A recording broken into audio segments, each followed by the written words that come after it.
Okay, तो स्वागत है आपका lecture number 2 general inorganic chemistry में। पहले डिस्कशन करेंगे हम जो क्वेश्चन आपको दिया था पार्ट 1 में। पहले करते हैं वो सोल्व, देखते हैं कि आपने क्या किया, सोल्व किया, सही हुआ गलत हुआ। ठीक है, सही हुआ तो अच्छा है, नहीं हुआ तो देख लीजिए क्या गलती की, और उसके बाद हम टॉपिक डिस्कस करेंगे, थोड़े बहुत कंसेप्ट पढ़ेंगे। तो पहले जान लीजिए कौन से कंसेप्ट पढ़ते हैं, बाद में हम क्वेश्चन सोल्व करते हैं। पहला वाला वीडियो देखा ना, लास्ट में 2 क्वेश्चन दिए थे आपको क्वांटम नंबर के वाले, तो वो सोल्व करेंगे हम। ठीक है, तो हम आज जो टॉपिक डिस्कस करने वाले हैं वो पहले आपको बता देते हैं। ठीक है, तो आज हम डिस्कस करेंगे, एक तो होगा nodes, calculation of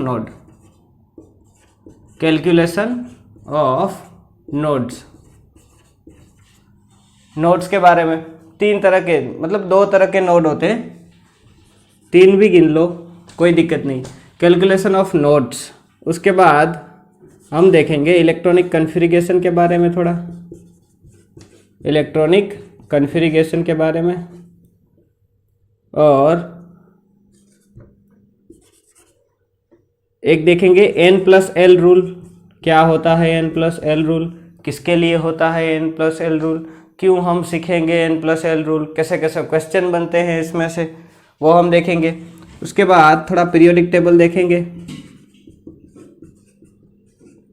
periodic table. ठीक है, उसके बाद पीरियोडिक प्रॉपर्टी, जो आज वाले लेक्चर में शायद हो जाए, वरना नेक्स्ट लेक्चर बनाएंगे। इतने पॉइंट हम कवर करेंगे आज। ठीक है, तो पहले बारी किसकी, कल वाले क्वेश्चन की। क्या देखेंगे आज, पढ़ लीजिए। तो कुछ क्वेश्चन इस तरह था, क्वांटम नंबर के सेट बनाए थे हमने और पूछा था कौन से सेट सही है और कौन से सेट गलत है। ठीक है, वो आपको बताना था। तो क्या है,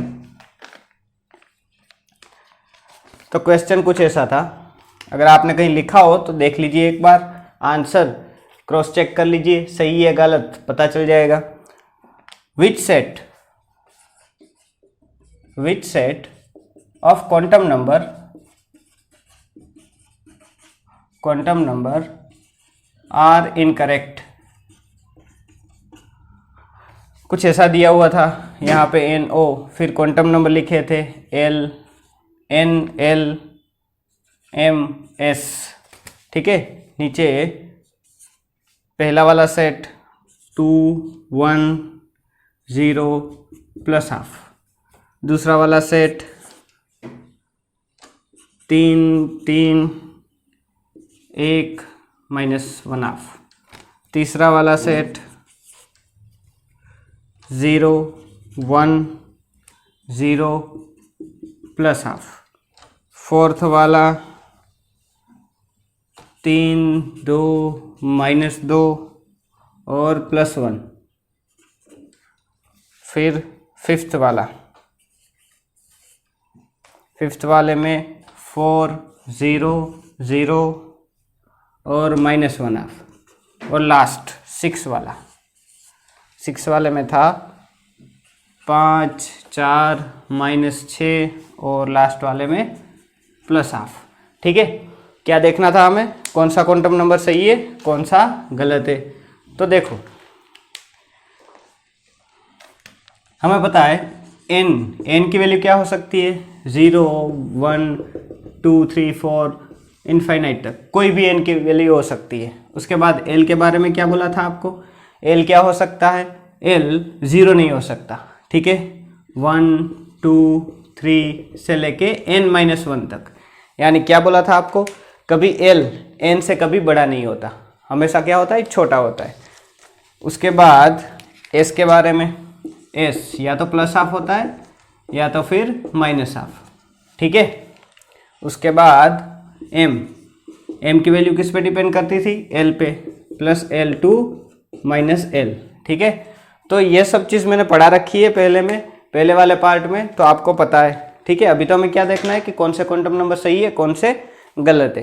तो देखिए यहाँ पे पहले सेट में देखिए n की वैल्यू क्या है 2, 2 हो सकती है, हाँ भाई हो सकती है। l की वैल्यू 1, देखिए l कभी n से बड़ा नहीं होता, ठीक है सही बात है, 1 है छोटा ही है।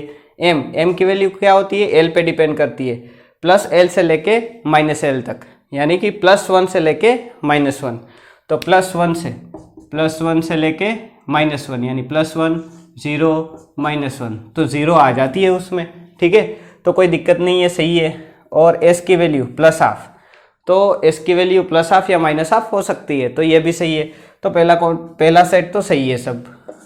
अब दूसरा सेट देखिए, दूसरा सेट देखिए यहीं गलती कर दी, n की वैल्यू 3 है, l की भी 3 है, और हमने आपको बता रखा है n और l की वैल्यू सेम नहीं हो सकती, l n से हमेशा क्या होता है, छोटा होता है, तो ये एक गलती, यानी ये वाला सेट तो गलत हो गया। m की वैल्यू 1 वो ठीक है, ये ठीक है, पर ये वाला सेट तो गलत हो गया क्योंकि यहाँ पे गलती हो गई। अब तीसरे वाले में देखिए n की वैल्यू 0 हो सकती है, हाँ भाई हो सकती है। l की वैल्यू क्या है 1, अब l n से बड़ा नहीं हो सकता, यहाँ पे तो n से ये l क्या हो गया, बड़ा हो गया, तो ये भी क्या हो गया, गलत हो गया, ठीक है। उसके बाद फोर्थ वाले क्वांटम नंबर में n की वैल्यू 3, l की वैल्यू 2, हाँ सही है ये। m की वैल्यू -2 हो सकती है ये भी। s की वैल्यू +½ नहीं हो सकती, s की वैल्यू या तो +1 है सॉरी, या तो +½ होती है या तो -½, तो ये वाला सेट भी गलत है, तीसरे वाला, तीसरा भी गलत और चौथा भी गलत। पांचवा सेट देखिए, पांचवा सेट n की वैल्यू 4 सही है, l की वैल्यू 0 हो सकती है, n से छोटी होनी चाहिए बस, m की वैल्यू 0 हो सकती है वो भी, कोई दिक्कत नहीं, s की वैल्यू -½ सही है पांचवा वाला। अब छठा वाला देखिए, n की वैल्यू क्या है 5, l की वैल्यू 4 सही है, l n से हमेशा छोटा होता है, छोटा ही है। m -6 है, देखिए m की वैल्यू कैसे निकालते हैं हम, m is depend on l की वैल्यू यहाँ पे कितनी है 4, यानी m की वैल्यू क्या होगी +4 से लेके -4 तक। अब सोचिए +4 से लेके -4 तक कहीं -6 आता है, नहीं आता, तो इसका मतलब यहाँ पे गलती हो गई, ये वाला सेट गलत है। तो कौन से सेट गलत है, सेकंड वाला गलत, थर्ड वाला गलत, फोर्थ वाला गलत और सिक्स्थ वाला गलत, ठीक है। 1 और 5th दो ही सही है, तो देख लीजिए एक बार, ठीक है। अगर एम में थोड़ा सा गड़बड़ हो जाए, समझ जाए, तो आपको पहले वाला वीडियो देखना चाहिए। तो ये बात किसकी हो गई, क्वांटम नंबर की, ये पहला वाला क्वेश्चन। ओके, अब दूसरा वाला क्वेश्चन हो गया सॉल्व, कर सकते हो, तो निकाल रहा हूँ इसको मैं। अब दूसरा वाला क्वेश्चन क्या था, दूसरा वाला क्वेश्चन ऑर्बिटल दी हुई थी, कौन सी ऑर्बिटल पॉसिबल नहीं है ये आपको बताना था। तो दूसरा क्वेश्चन देखिए, कौन सी ऑर्बिटल दे रखी थी, क्वेश्चन लिख रहा हूँ पहले यहाँ पे, which orbital are not possible, which orbital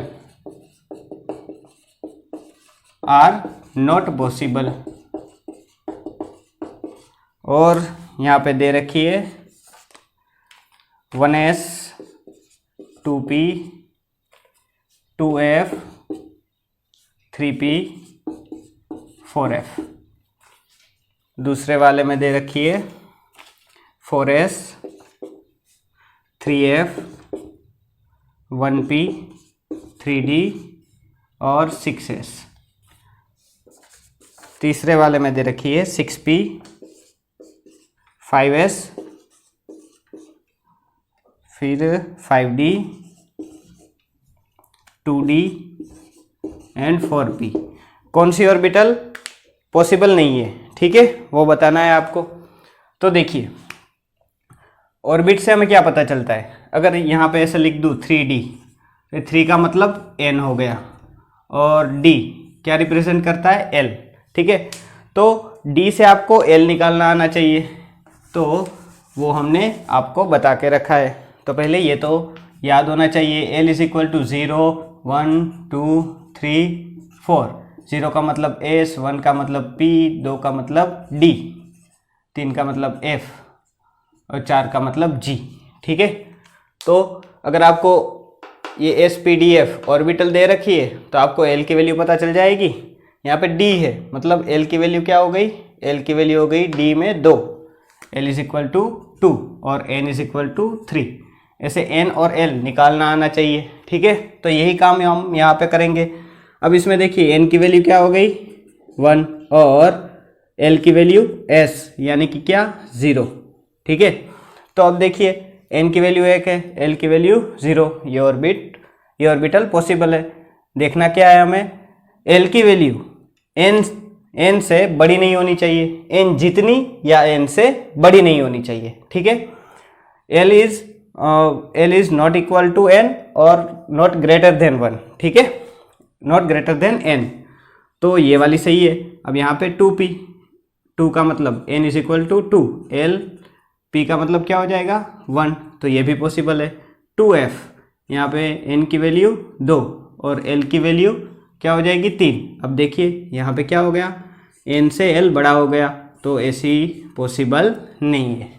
3p में देखिए N की वैल्यू 3 और L की वैल्यू P का मतलब 1, तो ये सही है। 4f में देखिए N इज इक्वल टू 1 और L इज इक्वल टू क्या हो गया 3, ठीक है। तो यहाँ पे L इज इक्वल टू 3 हो गया और N is equal to 4, sorry 4 है ना, N इज इक्वल टू 4 और L इज इक्वल टू 3, तो ये भी सही है। तो पहले वाले सेट में से 2f गलत है। अब दूसरे वाले सेट की बारी, ठीक है। 4s में N इज इक्वल टू 4 और L is equal to 0 possible है। यहाँ पे देखिए N is equal to 3, L is equal to 3, L is equal to 3 हो गया ना, F है ना, F है इसलिए 3। तो देखिए यहाँ पे N और L की वैल्यू सेम आ गई, ऐसा पॉसिबल नहीं है, तो इस वाली में ये गलत है। उसके बाद 1p, N is equal to 1 और L is equal to B1, तो ये भी पॉसिबल नहीं है। उसके बाद 3D में N इज इक्वल टू 3 और L is equal to D का मतलब क्या हो जाएगा 2, तो ये पॉसिबल है। 6s, N is equal to 6 और L इज इक्वल टू 0, ये भी पॉसिबल है। देखना क्या है हमें, सिर्फ N और L की वैल्यू सेम नहीं होनी चाहिए और L की वैल्यू N से ज़्यादा नहीं होनी चाहिए, ठीक है।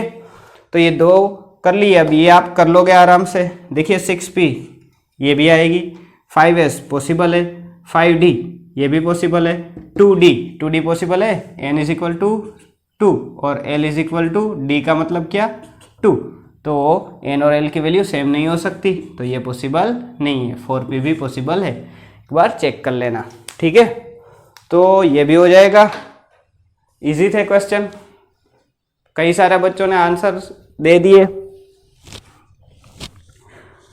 तो हो जाएगा ये। तो बढ़ते हैं आगे, लेक्चर नंबर 2। तो ये थे कल के क्वेश्चन। कोई दिक्कत हो क्वेश्चन सॉल्व करने में तो आप पूछ सकते हैं। यहाँ कहाँ पूछेंगे, कमेंट में पूछ सकते हैं, ठीक है। तो आज थोड़े से कंसेप्ट पढ़िए, अच्छा लगे तो लाइक कर देना, शेयर भी कर देना, सब्सक्राइब भी कर देना साथ साथ में चैनल को। अब देखिए ये ब्लैक पेन ले ली, ओके। तो कहाँ से स्टार्ट करने वाले थे हम, कौन से टॉपिक लिखे थे यहाँ पे, पहले लिखा था N+L रूल, नहीं उससे पहले था कुछ। स्टार्ट करेंगे हम नोड, कैलकुलेशन ऑफ नोड। अब देखिए क्या है नोड, सुनिए, पता चल गया आपको। GIOC पढ़ रहे हैं हम, तो ये मैं निकाल दे रहा हूँ, GIOC पढ़ रहे हैं भैया। तो पहले देखिए नोड्स, कितने कितने टाइप्स के नोड्स होते हैं। अब ये तो बताना नहीं पड़ेगा ना नोड्स का मतलब क्या होता है, ठीक है। ऐसा रीजन जहाँ इलेक्ट्रॉन मिलने की जो प्रोबेबिलिटी वो 0 होती है, उसको हम क्या बोलते हैं नोड। यानी कि ऐसी जगह जहाँ पे इलेक्ट्रॉन हमें नहीं मिलते, इलेक्ट्रॉन की प्रोबेबिलिटी क्या है 0 है, उसको हम क्या बोलते हैं नोड्स। तो नोड्स 3 तरह के होते हैं, कौन से देखिए। एक होता है एंगुलर नोड,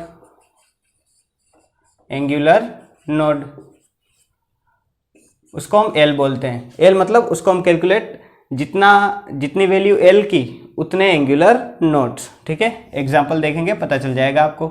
उसके बाद आता है रेडियल नोड। उसको हम कैलकुलेट करते हैं n माइनस एल माइनस 1 इससे, ठीक है। इस फॉर्मूले से हम रेडियल नोड निकाल सकते हैं। उसके बाद लास्ट वाला टोटल नोड, टोटल नोड उसका फॉर्मूला है n माइनस 1, ठीक है। टोटल नोड मतलब इन दोनों का सम कर दे तो हमें क्या मिलेगा, टोटल नोड। मैंने डायरेक्ट फॉर्मूला लिख दिया n माइनस 1। डायरेक्ट क्यों लिख दिया, अगर आपको कोई ऑर्बिटल दे दे और उसमें से सिर्फ टोटल नोड पूछे, ठीक है, तो अब ऐसा थोड़ी ना करोगे आप, पहले ये निकालोगे, बाद में ये निकालोगे, बाद में दोनों को जोड़ोगे और बाद में ऑप्शन टिक लगाओगे। डायरेक्ट आना चाहिए ना, तो टोटल नोड का इक्वेशन लगा दो n माइनस 1, काम खत्म, ठीक है। देखिए इन दोनों का सम करके देख लो आप, ट्राई करते हैं हम।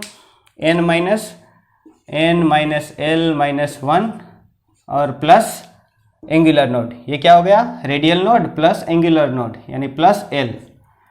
ये माइनस एल प्लस एल गया और बचा क्या, n माइनस 1, तो वही तो लिख दिया मैंने भैया, ठीक है। तो देखते हैं हम नोड के बारे में। देखिए एक दो एग्जाम्पल लेके आपको दिखा देते हैं, एक दो एग्जाम्पल में तो आप आराम से समझ जाओगे।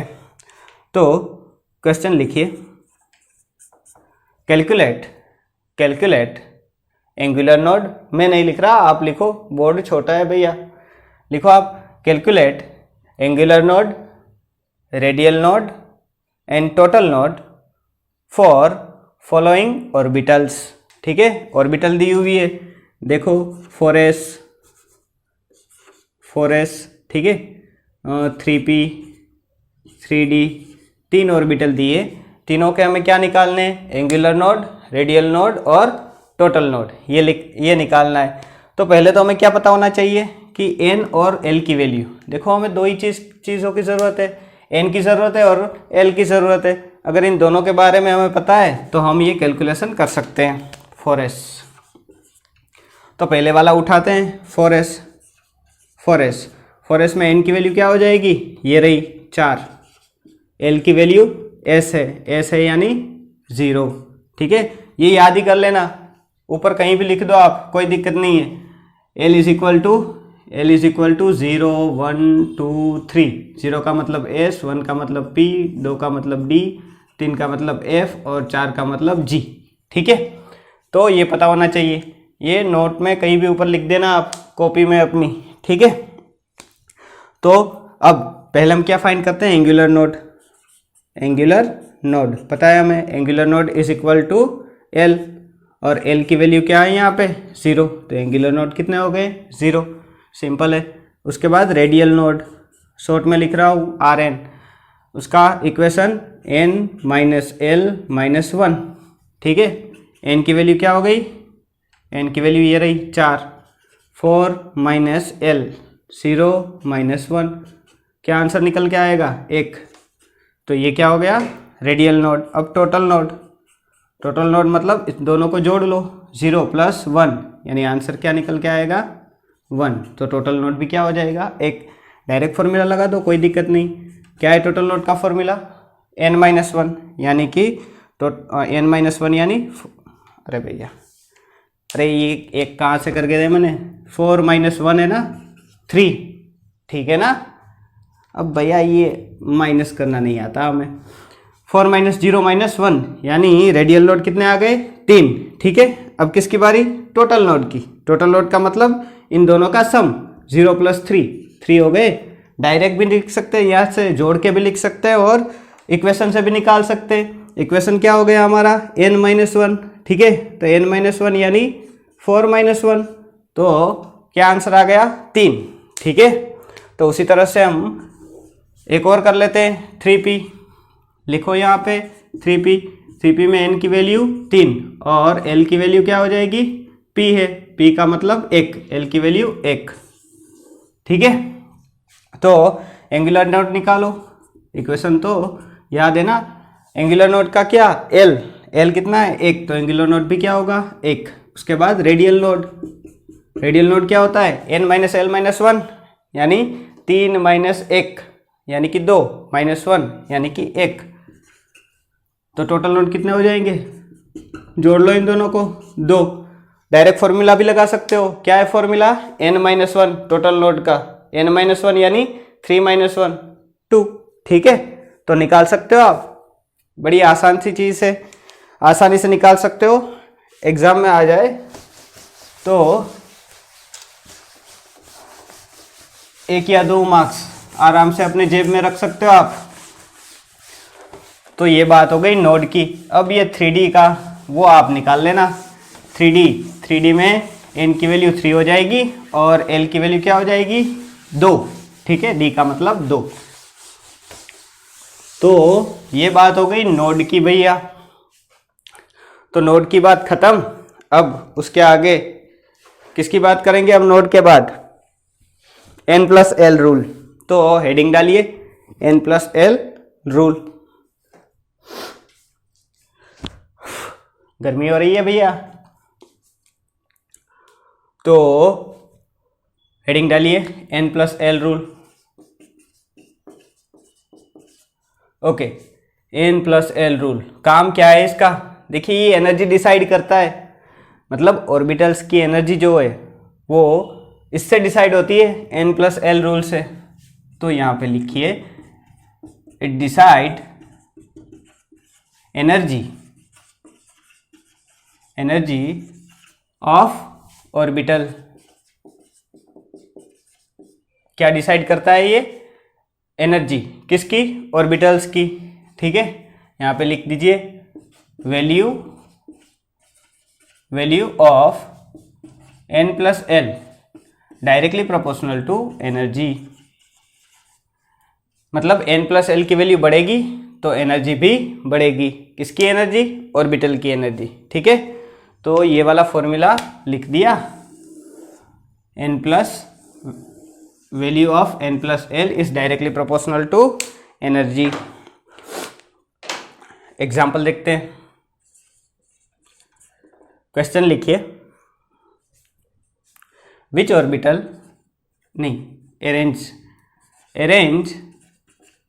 Arrange decreasing order of energy of following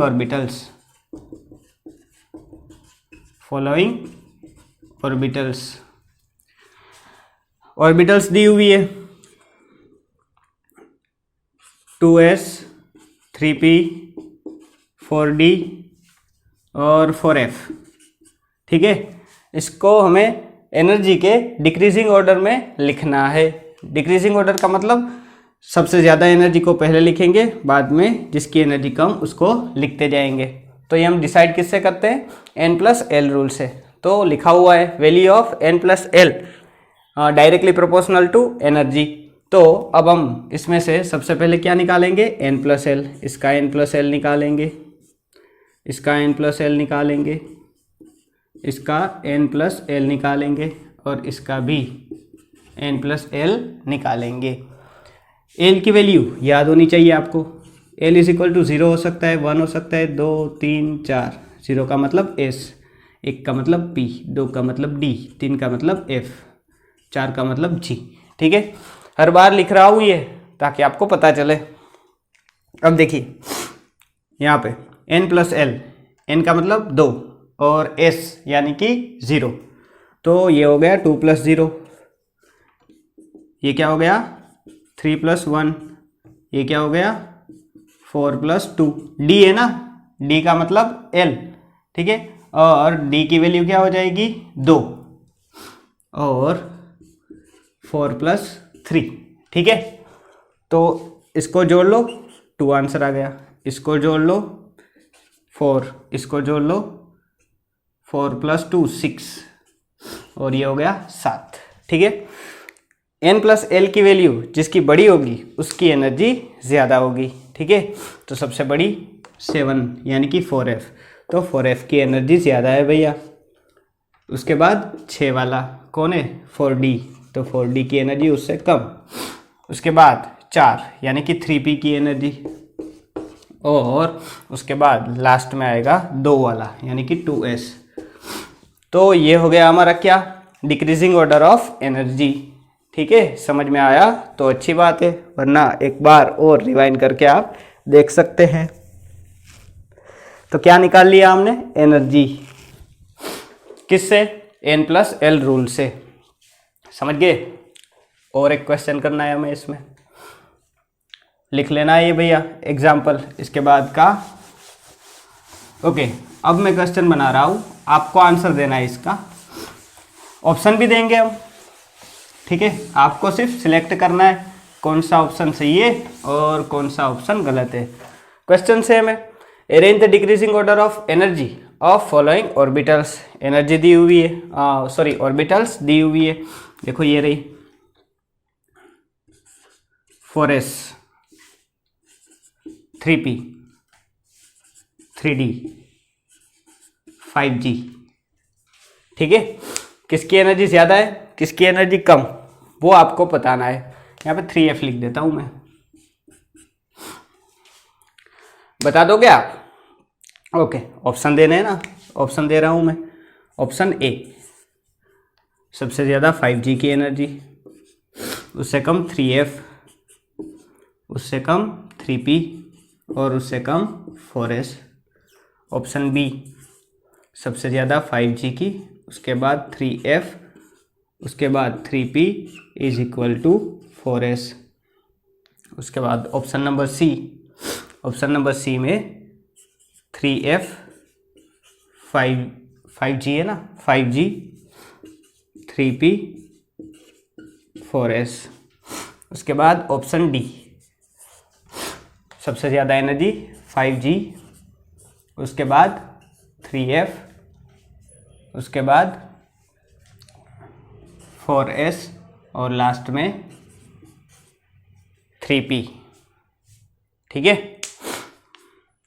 तो ये हो गए आपके ऑप्शन, 4 ऑप्शन दिखाई दे रहे हैं, ऑप्शन अच्छे से, सही है। तो आपको इसका आंसर देना है, ठीक है। तो वीडियो को थोड़ी देर रोक दीजिए और आंसर दीजिए भैया। N+L रूल आपको पता है, जिसका N+L वैल्यू बड़ी होगी उसी की एनर्जी सबसे ज़्यादा होगी। तो स्टार्ट करते हैं हम। देखिए, तो पहले निकालते हैं हम सबके N+L की वैल्यू, ठीक है। तो N+L यहाँ पे क्या हो जाएगा, 4 + 0 यानी कि 4, यहाँ पे 3 + 1 3 और p का मतलब क्या हो जाता है 1, लिख देता हूँ और एक बार 0 1 2 3 4। 0 का मतलब s, 1 का मतलब p, 2 का मतलब d, 3 का मतलब f, 4 का मतलब g, ठीक है। तो यहाँ पे 3 + 1 यानी कि 4, 3 + 1 यहाँ पे 3 + 3 यानी कि 6 हो जाएगा ना। यहाँ पे 5g, 5 + g का मतलब 4, 5 + 4 यानी कि 9। तो ये सब वैल्यू क्या आ गई हमारी, N+L। ये 3f सही है ना, f का मतलब 3, 3 और 3 6, सही है। तो देखिए, सबसे ज़्यादा एनर्जी तो किसकी हो गई, 5g की, यानी कि ये 5g, ये 5g सब में ज़्यादा है। ये वाला सी वाला ऑप्शन, उसमें सबसे ज़्यादा एनर्जी 3f की। तो भैया ये तो नहीं हो सकता, ठीक है। तो ये वाला नहीं आ सकता। बाकी 3 में तो 5f पहले, तो इसकी एनर्जी सबसे ज़्यादा। उसके बाद 6 4 4, तो 6 वाला पहले आएगा। तो उसके बाद 3f, इसमें भी 3f, इसमें भी 3f, इसमें भी 3f, तीनों में 3f। तो आगे बढ़ेंगे। उसके बाद यहाँ पे दिया है 3p, यहाँ पे 3p is equal to 4s और यहाँ पे दिया है पहले 4s, ठीक है। इसका भी नंबर 4 है, इसका भी नंबर 4, दोनों के N+L की वैल्यू क्या है, सेम, ठीक है। तो दोनों की एनर्जी भी क्या होगी, सेम, सेम होगी भैया दोनों की एनर्जी। देखिए यहाँ पे मैंने क्या दिया है, 3p और 4s के बीच में इक्वल टू साइन लगाया है, यानी कि दोनों की एनर्जी सेम। ऐसा कभी नहीं होता, ठीक है। तो इसको आप टिक लगा के मत आ जाना, N+L की वैल्यू दोनों की सेम है तो भैया ये बात सही है, ये वाला ऑप्शन सही है, ऐसे करके नहीं आना, ठीक है। अब देखिए, जब N+L दोनों की वैल्यू सेम आ जाए तब हम क्या करें, तब हम देखेंगे n की वैल्यू। अगर n प्लस एल, अभी नोट डलवा देता हूँ आपको, ठीक है, नोट में आपको ये लिखवा दूंगा। अगर n प्लस एल की वैल्यू सेम आ जाए तो हमें देखना है n, जिसका n बड़ा उसकी एनर्जी ज़्यादा। देखिए इसका n क्या है 3 और इसका n 4, तो इसकी एनर्जी क्या होगी ज़्यादा, यानी कि 4s की ज़्यादा और 3p की कम। ये वाला आंसर सही है, ठीक है।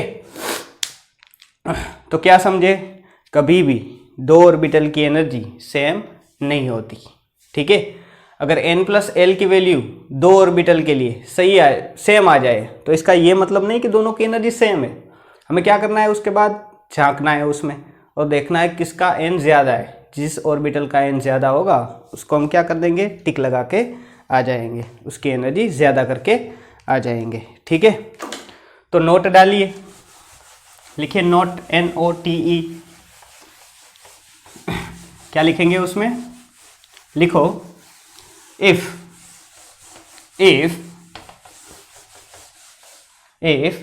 the value of, if लिखो भैया, नोट लिखो, नोट क्या लिखोगे नोट में, if the value of n plus l,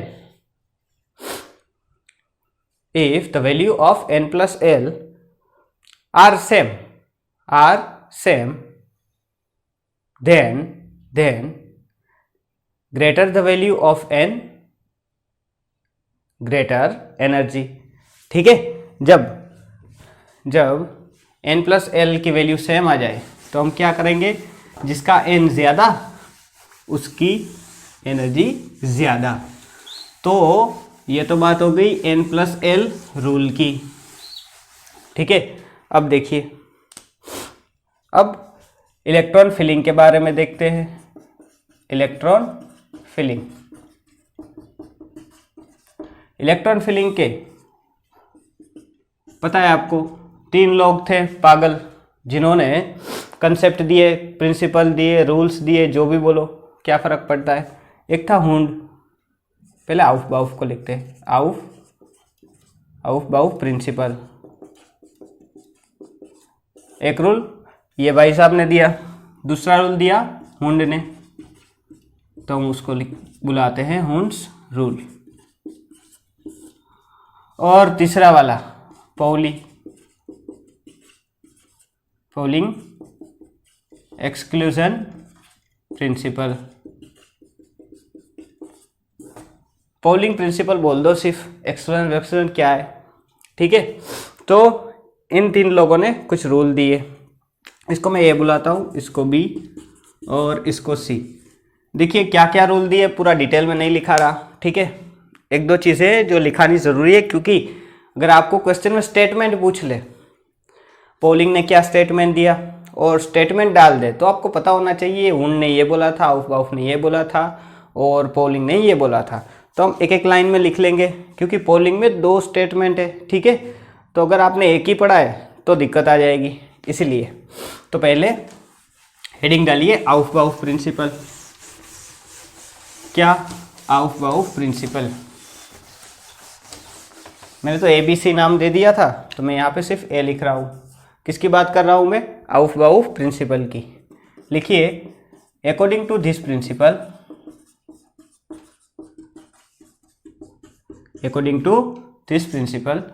electron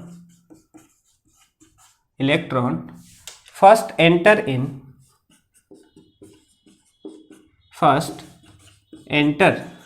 in orbital which have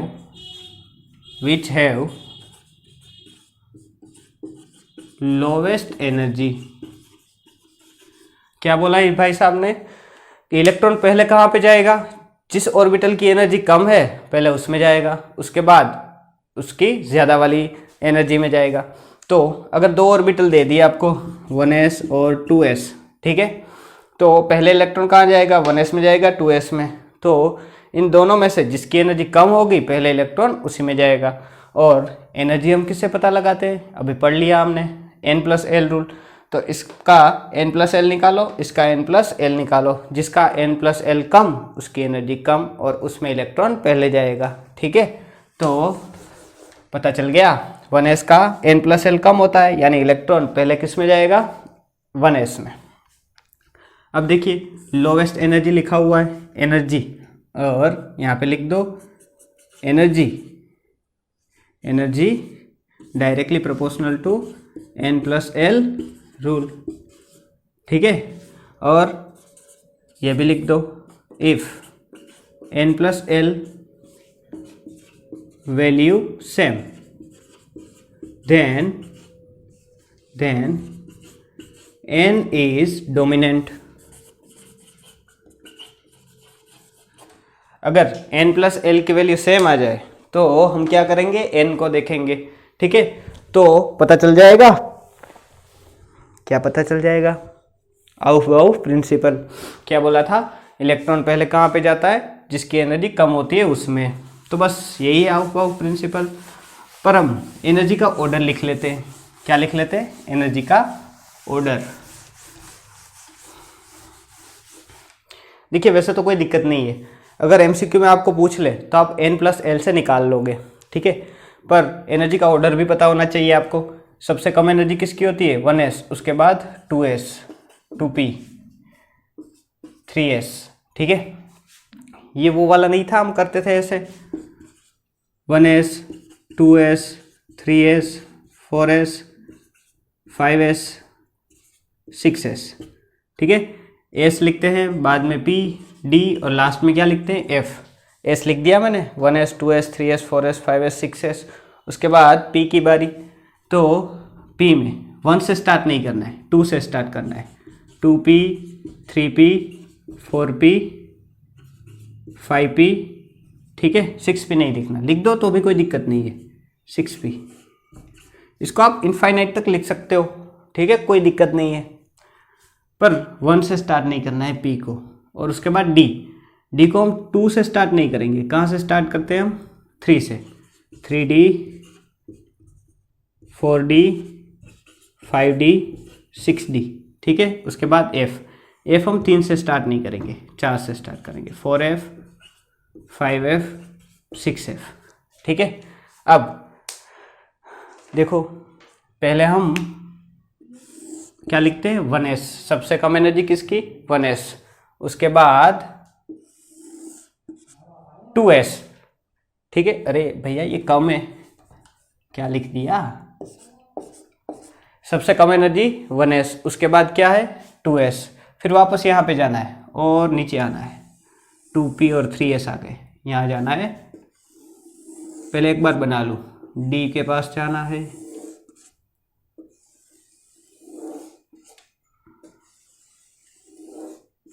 ठीक है। तो देखिए सबसे कम एनर्जी 1s, फिर यहाँ से जाना है 2s, उसके बाद क्या आएगा 2p, 3s, वापस यहाँ पे जाना है, 3p, 4s, वापस यहाँ पे जाओ, 3d, 4p, 5s, वापस यहाँ पे जाओ, 4d, 5p, 6s, वापस यहाँ पे जाओ, 4f, 5d, 6p। ठीक है, इसी तरह से आपको सबके लिखने हैं एनर्जी के ऑर्डर। यहाँ पे आप f के बाद क्या लिख सकते हो, g लिख सकते हो, h लिख सकते हो, आगे ऑर्बिटल्स लिख सकते हो। तो ओवरऑल एनर्जी का ऑर्डर लिख ले हम, 1s, 2s, 2p, 3s, 3s के बाद क्या आएगा 3p, 3p के बाद 4s, 4s यहाँ पे ख़त्म हो जाएगी, वापस वहाँ से 3d, 3d और 3d के बाद 4s, 3d है ना, d के पहले p, 4p और 5s, 5s खत्म हो गया, s वापस वहाँ पे जाना है, 5s खत्म, यहाँ पे जाओ, क्या है 4d, 4d, 4d से ज़्यादा 5p और 6s। ठीक है, तो ये ओवरऑल एनर्जी का ऑर्डर है। पूरा ऑर्डर याद करने की ज़रूरत नहीं है हमें, क्योंकि ऑर्डर याद करने का क्या फ़ायदा, अगर हमें कोई पूछे कि भैया किसकी एनर्जी ज़्यादा होती है, किसकी एनर्जी कम, तो हम किससे निकाल सकते हैं, n+l रूल से। तो बस n+l की वैल्यू याद कर लो और अपना काम हो जाएगा, भैया। आउफ बाउफ प्रिंसिपल क्या बोला, लोवेस्ट एनर्जी में पहले इलेक्ट्रॉन जाएंगे, बाद में ज़्यादा एनर्जी में। जब ये ऑर्बिटल फुलफिल हो जाएगी बाद में वो ज़्यादा एनर्जी में जाएंगे, ठीक है। हमेशा ऐसा नहीं होता, ठीक है। स्पेशल केस आ जाते हैं बीच में, इलेक्ट्रॉन जाना चाहते हैं अलग जगह, चले जाते हैं अलग जगह, ठीक है। वो कंसेप्ट हम पढ़ लेंगे जब उसकी बारी आएगी तब।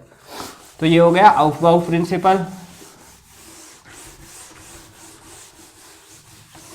aufbau प्रिंसिपल में हमने स्टेटमेंट देखी और ओवरऑल एनर्जी का ऑर्डर लिख दिया कि किसकी एनर्जी ज़्यादा और किसकी कम। उसके बाद कौन आता है, हुंड्स। पॉली देख लेते हैं पहले, पॉलिंग एक्सक्लूजन प्रिंसिपल। देखिए इसका स्टेटमेंट लिखिए,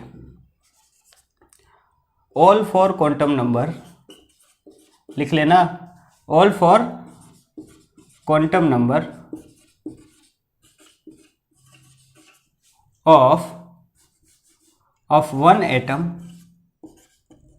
of one atom are not same, और इक्वल भी बोल दो। देखिए कोई भी एटम के लिए चारों के चार क्वांटम नंबर कभी सेम नहीं हो सकते, ये पॉली ने बोला था, तो ये बात नोट कर लीजिएगा। और दूसरी बात भी बोली थी, लिख लीजिए, any orbital occupy by maximum 2 electron with opposite spin, ठीक है। अगर कोई ऑर्बिटल हो तो हमें उसको भरना हो, तो ऑर्बिटल यानी पूरी पी नहीं, उसमें जो होती है ना सब ऑर्बिटल, उसके बारे में बात कर रहा है ये। तो कोई ऑर्बिटल हो, सब ऑर्बिटल, उसमें मैक्सिमम कितने इलेक्ट्रॉन रह सकते हैं, 2, और वो भी कैसे, ऑपोजिट स्पिन में। ये भी किसने बोला था, पॉली ने। तो अगर ये दोनों के दोनों स्टेटमेंट ऑप्शन में आ जाए, ठीक है, तो बाद में लिखा होगा तो ये दोनों टिक लगा के आना है, ठीक है। इसको ए बोल दे, इसको बी बोल दे, और सी में ए और बी बोथ बोल दे, तो दोनों को टिक लगा के आ जाना, ठीक है। तो ये किसने बोला, पॉलिंग ने। तो पॉलिंग का स्टेटमेंट पता चल गया। अब देखते हैं हुंड का तो रूल होता है, प्रिंसिपल तो हम नहीं पढ़ते। हुंड्स रूल, ठीक है। क्या बोला था हुंड ने, पहले बता देता हूँ। कोई भी सब ऑर्बिटल हो, पी ले लो, पी में सब ऑर्बिटल 3 होती है, P X, P Y, P Z. Hund ने क्या बोला कि अगर आप इसमें इलेक्ट्रॉन भर रहे हो तो कैसे भरना है, पहले सब में अनपेड इलेक्ट्रॉन रहेंगे, सब ऑर्बिटल अनपेड इलेक्ट्रॉन से भर जाए, उसके बाद ही आपको क्या करना है, पेयरिंग करानी है। यानी कि 3 इलेक्ट्रॉन हो तो पहला, दूसरा, तीसरा, फिर 4th इलेक्ट्रॉन, 5th और 6th, ठीक है। ऐसा कोई थप्पा लगा के नहीं बोल दिया कि ऐसा ही होता है, ठीक है। CFT में हमने पढ़ा था, हमें याद है कि CFT में कई बार ऐसा नहीं होता, ऊपर की ऑर्बिटल खाली है और नीचे भर जाती है, पर तब हम नीचे लिखते थे, क्या लिखते थे, हुंड्स रूल वायलेट, ठीक है। यहाँ पे हुंड्स रूल फॉलो नहीं होता। तो ऐसे भी कई चीज़ें आती है जहाँ पे हुंड्स रूल फॉलो नहीं होता। हुंड्स ने तो बता दिया कि भैया ऐसे होता है। अगर कहीं पे ये रूल फॉलो हो रहा है तो हम क्या लिखेंगे, हुंड्स रूल फॉलो। अगर फॉलो नहीं हो रहा तो हम क्या लिखेंगे, हुंड्स रूल नॉट फॉलो या हुंड्स रूल नॉट ओबे, ठीक है। या तो क्या बोल सकते हैं, हुंड्स रूल वायोलेट, ठीक है। तो हुंड्स ने क्या बोला, for suborbital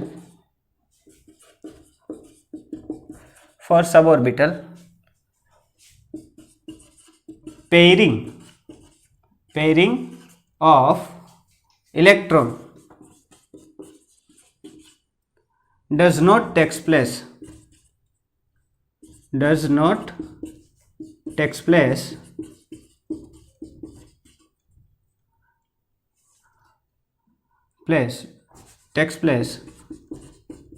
until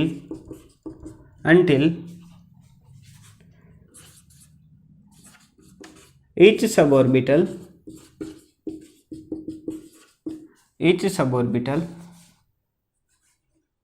occupy by one electron। क्या बोला मैंने?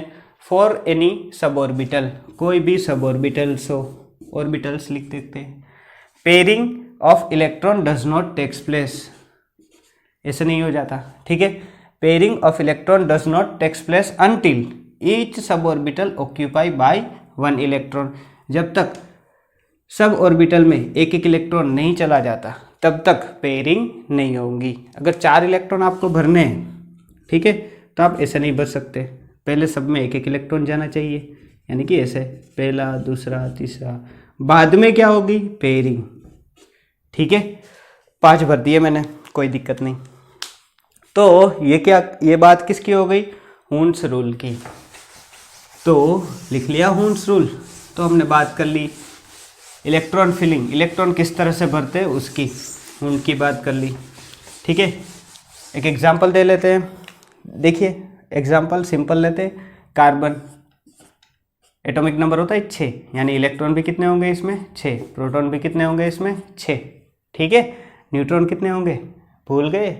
A-Z, ठीक है, वो कर ले हम। तो देखिए इसके इलेक्ट्रॉन कैसे भरते हैं। सबसे कम ऑर्बिटल की एनर्जी कौन सी होती है? 1s, उसके बाद 2s, उसके बाद 2p। 1s का एक घर, 2s का भी एक, 2p का 3। 6 इलेक्ट्रॉन है, तो 6 इलेक्ट्रॉन भरने हैं हमें। इसमें कितने जाएंगे? 2, इसमें 2, 2 और 2 4, और रह गए 2, यानी 6 इलेक्ट्रॉन हो गए।